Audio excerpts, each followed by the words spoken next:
Hi ಸ್ನೇಹಿತರೆ, ಎಲ್ಲರಿಗೂ ನಮಸ್ಕಾರ. ನೋಡಿ, ಗೃಹಲಕ್ಷ್ಮಿ ಯೋಜನೆಯ ಪ್ರತಿಯೊಂದು ಫಲಾನುಭವಿಗಳಿಗೆ ಸರ್ಕಾರ 6,000 ಹಣನ ಜಮಾ ಮಾಡಿದೆ. ನಾಳೆ ಶನಿವಾರ ಫೆಬ್ರವರಿ 8ರಿಂದ ಕರ್ನಾಟಕದ 28 ಜಿಲ್ಲೆಗಳ ಪ್ರತಿಯೊಂದು ಫಲಾನುಭವಿಗಳ ಬ್ಯಾಂಕ್ ಖಾತೆಗೆ ಸರ್ಕಾರ ಗೃಹಲಕ್ಷ್ಮಿ ಯೋಜನೆಯ 6,000 ಹಣನ ಜಮಾ ಮಾಡ್ತಾ ಇದೆ. ಈ 6,000 ಹಣ ಸುಮಾರು 1,25,000 ಫಲಾನುಭವಿಗಳಿಗೆ ಸರ್ಕಾರ ಕ್ಯಾನ್ಸಲ್ ಮಾಡಿದೆ. ಯಾವ ಕಾರಣಕ್ಕೆ ಈ ಫಲಾನುಭವಿಗಳ ಬ್ಯಾಂಕ್ ಖಾತೆಗೆ ಹಣ ಜಮಾ ಆಗ್ತಾ ಇಲ್ಲ ಅಂದರೆ, ಹಣಕಾಸು ಇಲಾಖೆ ಜಾರಿಗೆ ತಂದಿರುವ 5 ಹೊಸ ನಿಯಮದ ಆಧಾರದ ಮೇಲೆ ಈ ಫಲಾನುಭವಿಗಳಿಗೆ ಹಣ ಜಮಾ ಆಗ್ತಾ ಇಲ್ಲ. ಹಾಗಾದರೆ ಬನ್ನಿ ಸ್ನೇಹಿತರೆ, ಆ ನಿಯಮಗಳು ಏನು ಅಂತ ಕೂಡ ತಿಳ್ಕೊಳ್ಳೋಣ. ಅದಕ್ಕಿಂತ ಮೊದಲು ನೋಡಿ ಸ್ನೇಹಿತರೆ, ನೀವೇನಾದ್ರೂ ಇನ್ನೂ ಕೂಡ ನನ್ನ ಚಾನಲ್ನ ಸಬ್ಸ್ಕ್ರೈಬ್ ಆಗಿಲ್ಲ ಅಂದರೆ ದಯವಿಟ್ಟು ಪ್ರತಿಯೊಬ್ಬರೂ ಚಾನಲ್ನ ಸಬ್ಸ್ಕ್ರೈಬ್ ಮಾಡ್ಕೊಳ್ಳಿ, ಹಾಗೆ ವಿಡಿಯೋಗೆ ಒಂದು ಲೈಕ್ನ ಕೊಡಿ. ಹೌದು ವೀಕ್ಷಕರೇ, ಗೃಹಲಕ್ಷ್ಮಿ ಯೋಜನೆಯ ಸಾಕಷ್ಟು ಫಲಾನುಭವಿಗಳು ಕಳೆದ 1 ತಿಂಗಳಿಂದ 16ನೇ ಕಂತಿನ ಹಣಕ್ಕಾಗಿ ವೆಯ್ಟ್ ಮಾಡ್ತಾ ಇದ್ರಿ. ಇದೀಗ ಕೊನೆಗೂ ಸರ್ಕಾರದಿಂದ ನಿಮ್ಮ ಬ್ಯಾಂಕ್ ಖಾತೆಗೆ 6,000 ಹಣ ಜಮಾ ಆಗಿದೆ. ಯಾರೆಲ್ಲ ಫಲಾನುಭವಿಗಳು ಯಾವ ದಿನ ನಮ್ಮ ಬ್ಯಾಂಕ್ ಖಾತೆಗೆ ಹಣ ಜಮಾ ಆಗುತ್ತೆ ಅಂತ ಕೇಳ್ತಾ ಇದ್ರಿ, ಇದೀಗ ಕೊನೆಗೂ ನಿಮ್ಮ ಬ್ಯಾಂಕ್ ಖಾತೆಗೆ ಗೃಹಲಕ್ಷ್ಮಿ ಯೋಜನೆಯ 16 ಮತ್ತು 17ನೇ ಕಂತಿನ 4,000 ಹಣ, ಇದರ ಜೊತೆ ಅನ್ನಭಾಗ್ಯ ಯೋಜನೆಯ ಪ್ರತಿಯೊಂದು ಫಲಾನುಭವಿಗಳಿಗೆ 5 ತಿಂಗಳ 2,000 ಹಣ ಕೂಡ ಜಮಾ ಆಗಿದೆ. ಒಟ್ಟು ಪ್ರತಿಯೊಂದು ಫಲಾನುಭವಿಗಳ ಬ್ಯಾಂಕ್ ಖಾತೆಗೆ ಸರ್ಕಾರ 6,000 ಹಣನ ಜಮಾ ಮಾಡಿದೆ. ನಿಮ್ಮ ಬ್ಯಾಂಕ್ ಖಾತೆಗೂ ಕೂಡ ಇಂದು ಶನಿವಾರ ಫೆಬ್ರವರಿ 8ರಿಂದ ಸರ್ಕಾರ 6,000 ಹಣನ ಜಮಾ ಮಾಡ್ತಾ ಇದೆ. ಈ ಬಾರಿ ಈ 6,000 ಹಣಕ್ಕೆ ಹಣಕಾಸು ಇಲಾಖೆ 5 ಹೊಸ ನಿಯಮಗಳನ್ನ ಜಾರಿಗೆ ತಂದಿದೆ. ಈ 5 ಹೊಸ ನಿಯಮದ ಆಧಾರದ ಮೇಲೆ ಪ್ರತಿಯೊಂದು ಫಲಾನುಭವಿಗಳು 6,000 ಹಣನ ಪಡ್ಕೋತೀರಾ. ಸುಮಾರು 1 ಲಕ್ಷಕ್ಕಿಂತ ಹೆಚ್ಚು ಫಲಾನುಭವಿಗಳ ಬ್ಯಾಂಕ್ ಖಾತೆಗೆ ಈ ಬಾರಿ 6,000 ಹಣ ಜಮಾ ಆಗ್ತಾ ಇಲ್ಲ. ಯಾವ ಕಾರಣಕ್ಕೆ ಈ ಫಲಾನುಭವಿಗಳ ಬ್ಯಾಂಕ್ ಖಾತೆಗೆ ಹಣ ಜಮಾ ಆಗ್ತಾ ಇಲ್ಲ ಅಂತ ನಾನು ನಿಮಗೆ ತಿಳಿಸ್ಕೊಡ್ತೀನಿ.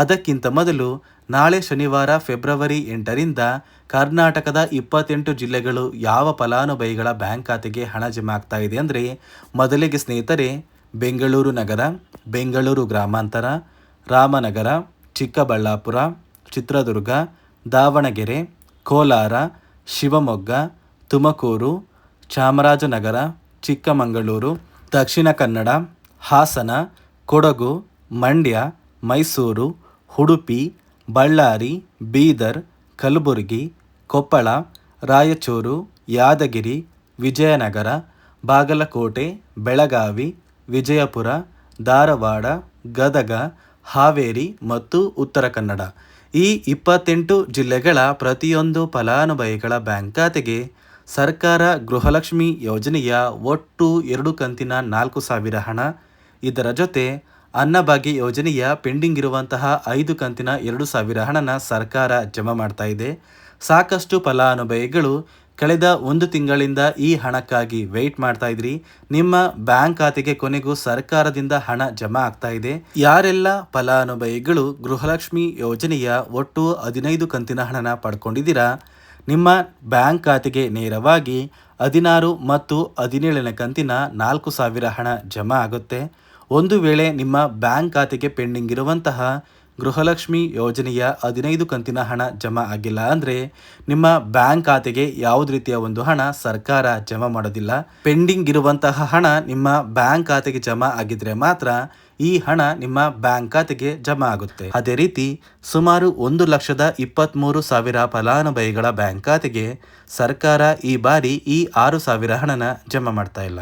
ಸರ್ಕಾರ ಗೃಹಲಕ್ಷ್ಮಿ ಯೋಜನೆಯ 16ನೇ ಕಂತಿನ ಹಣಕ್ಕಾಗಿ ಪ್ರತಿಯೊಂದು ಫಲಾನುಭವಿಗಳ ಒಂದು ದಾಖಲಾತಿಗಳನ್ನ ಮರುಪರಿಶೀಲನೆ ಮಾಡುವಂತಹ ಸಂದರ್ಭದಲ್ಲಿ ಸಾಕಷ್ಟು ಫಲಾನುಭವಿಗಳಿಗೆ ಸರ್ಕಾರ ಇತ್ತೀಚೆಗೆ ಜಾರಿಗೆ ತಂದಿರುವ 5 ಹೊಸ ನಿಯಮದ ಆಧಾರದ ಮೇಲೆ ಅವರ ಬ್ಯಾಂಕ್ ಖಾತೆಗೆ ಯಾವುದೇ ರೀತಿಯ ಗೃಹಲಕ್ಷ್ಮಿ ಯೋಜನೆಯ ಹಣನ ಜಮಾ ಮಾಡೋದಕ್ಕೆ ಆಗೋದಿಲ್ಲ ಅಂತ ತಿಳಿದು ಬಂದಿದ್ದು, ಸುಮಾರು 1,23,000 ಫಲಾನುಭವಿಗಳ ಒಂದು ಗೃಹಲಕ್ಷ್ಮಿ ಯೋಜನೆಯ ಹಣ ಸರ್ಕಾರ ಕ್ಯಾನ್ಸಲ್ ಮಾಡಿದೆ.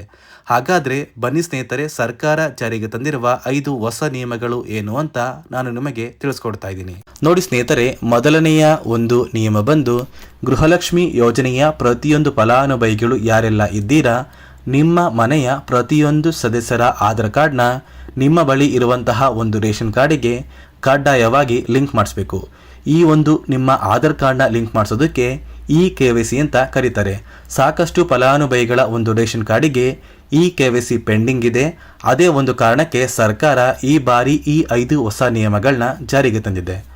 ಅದೇ ರೀತಿ ಎರಡನೆಯ ಒಂದು ನಿಯಮ ಬಂದು ಸಾಕಷ್ಟು ಫಲಾನುಭವಿಗಳ ಒಂದು ಆಧಾರ್ ಕಾರ್ಡ್ ಏನಿದೆ ಆ ಒಂದು ಆಧಾರ್ ಕಾರ್ಡ್ 15 ವರ್ಷ ಅಥವಾ 15 ವರ್ಷಕ್ಕಿಂತ ಹೆಚ್ಚು ಹಳೆಯ ಆಧಾರ್ ಕಾರ್ಡ್ ಆಗಿದೆ. ಈ ಒಂದು ಫಲಾನುಭವಿಗಳು ಅವರ ಆಧಾರ್ ಕಾರ್ಡ್ಗೆ ಯಾವುದೇ ರೀತಿಯ ತಿದ್ದುಪಡಿ ಕೂಡ ಮಾಡಿಸಿಲ್ಲ ಮತ್ತು ಯಾವುದೇ ರೀತಿಯ ಒಂದು ಅಪ್ಡೇಟ್ನ ಕೂಡ ಮಾಡಿಸಿಲ್ಲ. ಅದೇ ಒಂದು ಕಾರಣಕ್ಕೆ ನಿಮ್ಮ ಆಧಾರ್ ಕಾರ್ಡ್ನ ನೀವು ತಿದ್ದುಪಡಿ ಮಾಡಿಸಿಲ್ಲ ಅಂದರೆ ನಿಮ್ಮ ಬ್ಯಾಂಕ್ ಖಾತೆಗೆ 2,000 ಹಣ ಜಮಾ ಆಗ್ತಾ ಇಲ್ಲ.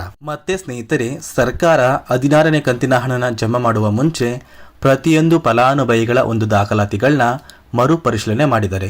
ಈ ಒಂದು ಸಂದರ್ಭದಲ್ಲಿ ಫಲಾನುಭವಿಗಳು ಸರ್ಕಾರಕ್ಕೆ ತೆರಿಗೆನ ಕಟ್ತಾ ಇರೋದು ತಿಳಿದು ಬಂದಿದೆ. ಅದೇ ರೀತಿ 4ನೆಯ ಒಂದು ನಿಯಮ ಬಂದು ಸರ್ಕಾರದಿಂದ ಬರುವಂತಹ ಒಂದು ರೇಷನ್ನ ಕಳೆದ 3 ತಿಂಗಳಿಂದ ನೀವು ಪಡ್ಕೊಂಡಿಲ್ಲ ಅಂದರೆ ನಿಮ್ಮ ಬ್ಯಾಂಕ್ ಖಾತೆಗೆ ಗೃಹಲಕ್ಷ್ಮಿ ಯೋಜನೆಯ ಹಣ ಜಮಾ ಆಗೋದಿಲ್ಲ. ಮತ್ತು ಸ್ನೇಹಿತರೆ, 5ನೆಯ ಒಂದು ನಿಯಮ ಬಂದು ನಿಮ್ಮ ಒಂದು ವಾರ್ಷಿಕ ಆದಾಯ 7 ಲಕ್ಷಕ್ಕಿಂತ ಕಡಿಮೆ ಇರಬೇಕು. ಒಂದು ವೇಳೆ ವಾರ್ಷಿಕ ಆದಾಯ 7 ಲಕ್ಷಕ್ಕಿಂತ ಜಾಸ್ತಿ ಇದ್ದರೆ ನಿಮ್ಮ ಬ್ಯಾಂಕ್ ಖಾತೆಗೆ ಗೃಹಲಕ್ಷ್ಮಿ ಯೋಜನೆಯ ಹಣ ಬರೋದಿಲ್ಲ. ಈ 5 ನಿಯಮದ ಆಧಾರದ ಮೇಲೆ ಪ್ರತಿಯೊಂದು ಫಲಾನುಭವಿಗಳಿಗೂ ಹಣ ಜಮಾ ಆಗ್ತಾ ಇದೆ. ನಾಳೆ ಶನಿವಾರ ಫೆಬ್ರವರಿ 28ರಿಂದ ಕರ್ನಾಟಕದ 28 ಜಿಲ್ಲೆಗಳ ಪ್ರತಿಯೊಂದು ಫಲಾನುಭವಿಗಳ ಬ್ಯಾಂಕ್ ಖಾತೆಗೆ ಸರ್ಕಾರ 6,000 ಹಣನ ಜಮಾ ಮಾಡ್ತಾ ಇದೆ. ಕೆಲವೇ ದಿನಗಳಲ್ಲಿ ಪ್ರತಿಯೊಂದು ಫಲಾನುಭವಿಗಳು ನಿಮ್ಮ ಬ್ಯಾಂಕ್ ಖಾತೆಗೆ ಈ 6,000 ಹಣನ ಪಡ್ಕೋತೀರಾ ಅಂತ ಹೇಳ್ತಾ ಇದಿಷ್ಟು ಗೃಹಲಕ್ಷ್ಮಿ ಯೋಜನೆ ಮತ್ತು ಅನ್ನಭಾಗ್ಯ ಯೋಜನೆ ಕುರಿತು ಪ್ರತಿಯೊಂದು ಫಲಾನುಭವಿಗಳಿಗೆ ಸರ್ಕಾರದಿಂದ ಬಂದಿರುವಂತಹ ಹೊಸ ಮಾಹಿತಿಯಾಗಿದೆ. ನಾನು ಕೊಟ್ಟಿರುವಂತಹ ಮಾಹಿತಿ ನಿಮಗೆ ಇಷ್ಟ ಆಗಿದ್ದರೆ ದಯವಿಟ್ಟು ಪ್ರತಿಯೊಬ್ಬರೂ ನನ್ನ ಚಾನಲ್ನ ಸಬ್ಸ್ಕ್ರೈಬ್ ಮಾಡ್ಕೊಳ್ಳಿ. ಹಾಗೆ ವಿಡಿಯೋಗೆ ಒಂದು ಲೈಕ್ನ ಕೊಡಿ.